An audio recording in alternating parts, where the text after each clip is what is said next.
सारस और केकड़ा की कहानी। बहुत समय पहले की बात है। एक घने जंगल के बीचों बीच एक बहुत ही सुंदर झील था। उस झील में बहुत सारी मछलियां और केकड़ा भी रहता था। वो सब बहुत खुशी से मिलजुल कर रहते थे। लेकिन हर रोज उस झील के किनारे एक सारस आकर मछलियां पकड़कर अपना पेट पूजा करता था। जब भी सारस झील किनारे आ पहुंचता तब सारे मछलियों के बीच भागा दौड़ी शुरू हो जाता था। ऐसे दिन बीतता गया। धीरे धीरे सारस बूढ़ा और कमजोर होने लगा। पहले की तरह वह शिकार भी नहीं कर पा रहा था। सारस बहुत दुखी होकर झील किनारे बैठ गया। सारस का यह हाल देखकर झील की मछलियां बहुत खुश हुई।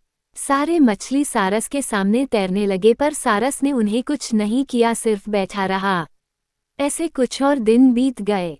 सारस को ऐसे एक जगह बैठा हुआ देखकर केकड़ा सारस के पास आया और पूछा, भाई, 2-3 दिन से देख रहा हूँ तुम यहाँ चुपचाप बैठे हो, एक भी मछली नहीं पकड़ा, खाना भी नहीं खाया, क्या बात है?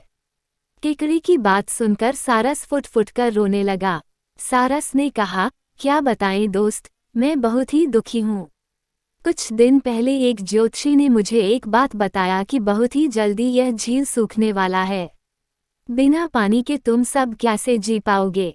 तुम सब मर जाओगे। तुम लोगों की मुझे बहुत चिंता हो रहा है, इसलिए मैंने खाना पीना छोड़ दिया।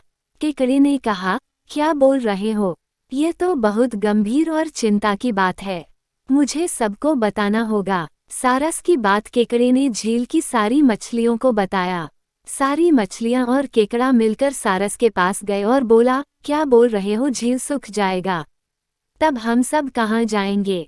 क्या करेंगे? कोई तो उपाय होगा न बचने का। हम सबने तुमको हमारा दुश्मन समझा, पर तुम तो हमारे दोस्त निकले। हम लोगों के चिंता के कारण तुमने खाना पीना छोड़ दिया। दोस्त, अब तुम ही कोई उपाय बताओ। सारस ने कहा, अच्छा लगा सुनकर कि तुम सबने मुझे दोस्त माना है।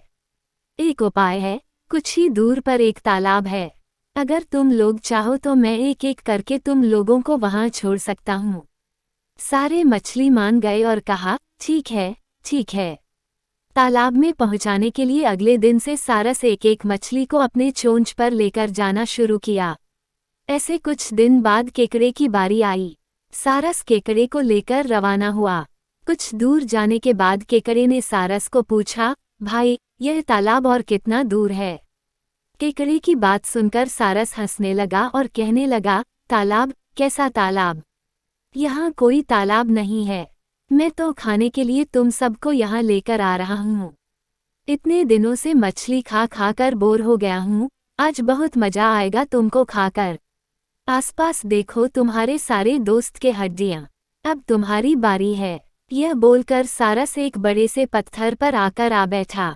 सारस की बात सुनकर केकड़ा बहुत गुस्सा हो गया और अपने आप को बचाने के लिए अपने दोनों हाथों से सारस का गला दबा दिया और कुछ देर बाद सारस मर गया। फिर केकड़ा अकेले झील वापस आ गया और बाकी मछलियों को सारस के चाल के बारे में बोला और कैसे उसने सारस को मार डाला यह भी बताया। सारे मछली बहुत खुश हुए और निश्चिंत होकर रहने लगे। इस कहानी से सीख। इस कहानी से हमें यह सीख मिलती है कि हमें हर काम सोच समझकर करना चाहिए और किसी की बातों में नहीं आना चाहिए।